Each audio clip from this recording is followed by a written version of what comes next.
നമസ്കാരം. സ്പോർട്സ് ബീച്ചിലേക്ക് ഏവർക്കും സ്വാഗതം. FC ബാർസലോണ അവരുടെ ചരിത്രത്തിലെ 29ാമത്തെ ലാലിഗ കിരീടം സ്വന്തമാക്കിയിട്ടുണ്ട്. 2 ഗോളിനാണ് ബാർസലോണ റയലിനെ തോൽപ്പിച്ചത്.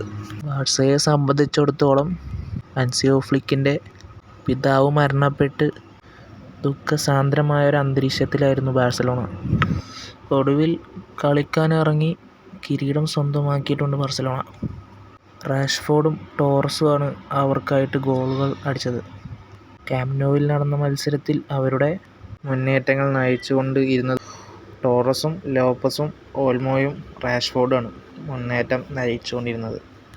മറുഭാഗത്ത് വിനീഷ്യസ് ജൂനിയറും ഗാർഷ്യയും ജൂഡ് ബെല്ലിംഗുമാണ് റയലിൻ്റെ മുൻനിര താരങ്ങളായിട്ട് നിന്നിരുന്നത്.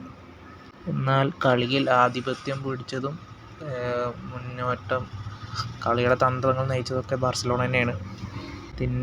ഇതുകൊണ്ടാവാം 9ാമത്തെ മിനിറ്റിൽ റയലിലേക്ക് ഒരു ഗോള് മുഴങ്ങി ബാർസലോണ സ്കോർ ചെയ്തു.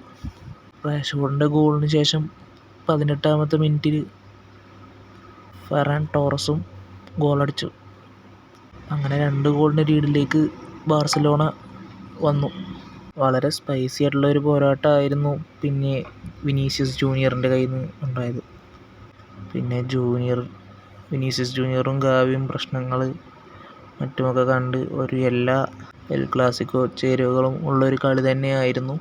എന്തായാലും മത്സരം വിജയിച്ചതോടുകൂടി ബാർസലോണ 35 കളികളിൽ നിന്ന് 91 പോയിൻ്റായി.